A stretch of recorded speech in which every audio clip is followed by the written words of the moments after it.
Desde los primeros asentamientos hasta bien entrado el siglo XX, los animales se usaban como medio de transporte. Animales como camellos, burros o algún caballo se utilizaban como medios de transporte. Mi abuelo, yo me acuerdo verle la gangarilla, pero el camello no.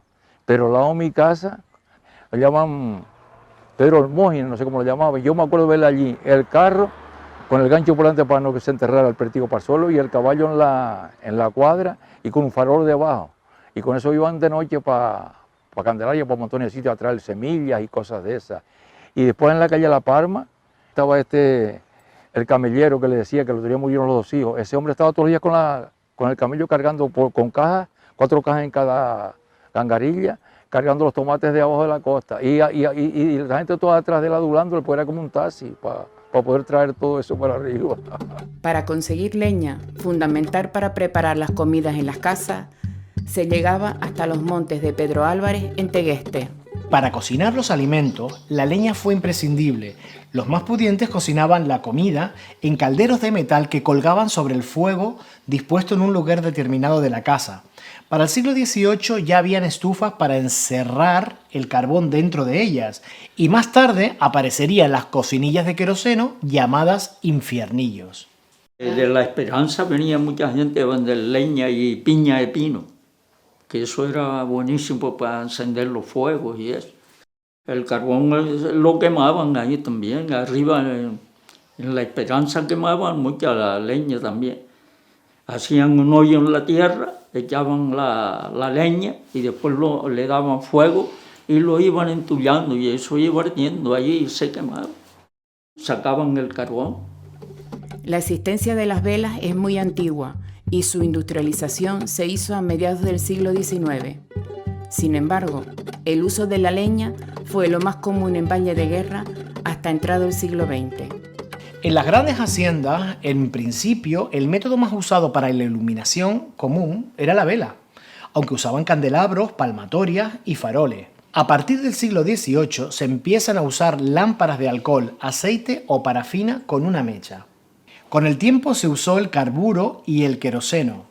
En las casas más humildes alumbraban con el fuego del hogar, hecho con leña y se iluminaban por los caminos con antorchas. Pues en mi casa venían unos botitos así de cristales con unas tapas grandes, como si fuera vira, y eso jurábamos la tapa, le poníamos una tilita de tela y con petróleo, colgamos la pared con una tablita así colgada y el frasco aquí y lo alumbrábamos con eso, no había otra cosa. Para iluminar era un carburo, un aparato que se llama carburo, que le pones carburo y agua y echa luz. Velas poco, porque como se usaba el carburo. La Laguna, como sede del concejo, fue la capital de Tenerife hasta el final del primer tercio del siglo XIX, por lo que durante ese tiempo fue el polo de atracción de las distintas mejoras que llegan de Europa. Santa Cruz de Tenerife se convierte en la capital de la provincia de Canarias, comenzando a desarrollarse como una gran ciudad gracias al impulso económico de su puerto. En 1901 se inaugura el tranvía de Santa Cruz.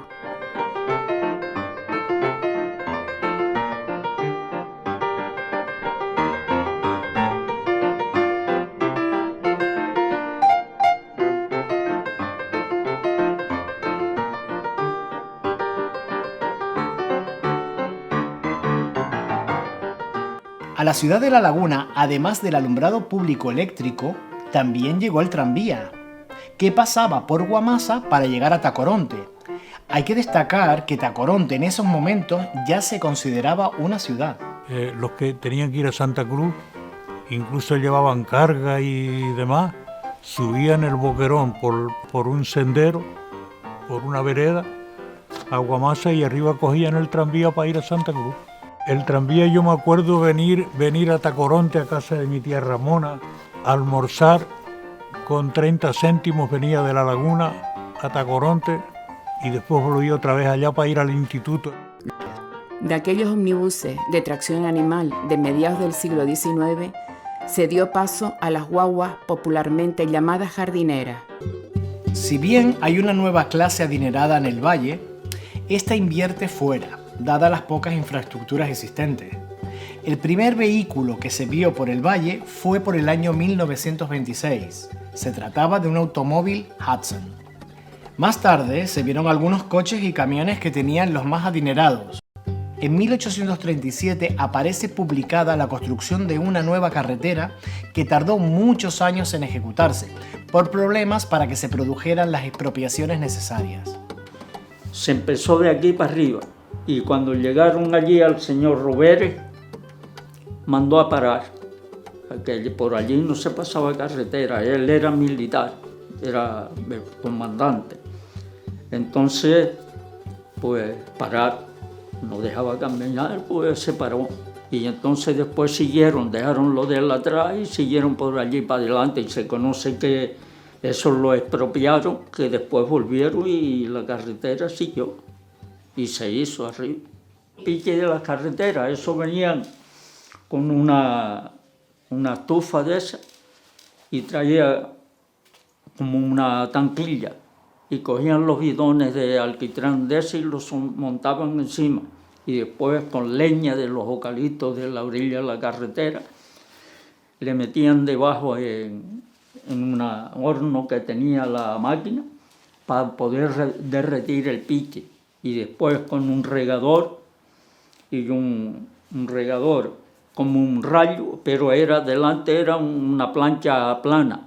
Y eso era para donde estaba el parche roto, le hacían así con el regador y el pique y después le echaban una palada de picón encima y así remendaban las carreteras. Los viajeros foráneos del siglo XVIII venían a las islas por su interés paisajístico y natural. Le sucedieron a principios del siglo XX otro tipo de viajeros que venían por el clima y sus beneficios para curar enfermedades comunes de la época. Varias fueron las causas que obstaculizaron el desarrollo del turismo insular en sus inicios. Una de ellas fue la ausencia de líneas navieras directas, puesto que los enclaves canarios eran puertos de escala de las compañías que efectuaban sus rutas hacia el Oriente, América y Oceanía. En las últimas décadas del siglo XIX se erigieron con capital inglés dos grandes construcciones hoteleras que como sanatorios albergaron en primer lugar a enfermos y convalecientes y posteriormente a turistas. En Tenerife, Santa Cruz dispone al final de este periodo de 7 hoteles. En el puerto de La Cruz existían 3 hoteles, aunque el viajero podía encontrar también algunas fondas españolas y varias pensiones familiares, suizas o inglesas. En Tacoronte se construye el Hotel Camacho. Aparecen los restaurantes y cafeterías que también se convertirán en locales de tertulia. La Laguna recibe extranjeros, como lo demuestra la existencia de 2 hoteles ingleses y uno alemán. Algunas familias de Valle de Guerra con un nivel económico alto regentaban hoteles en Santa Cruz.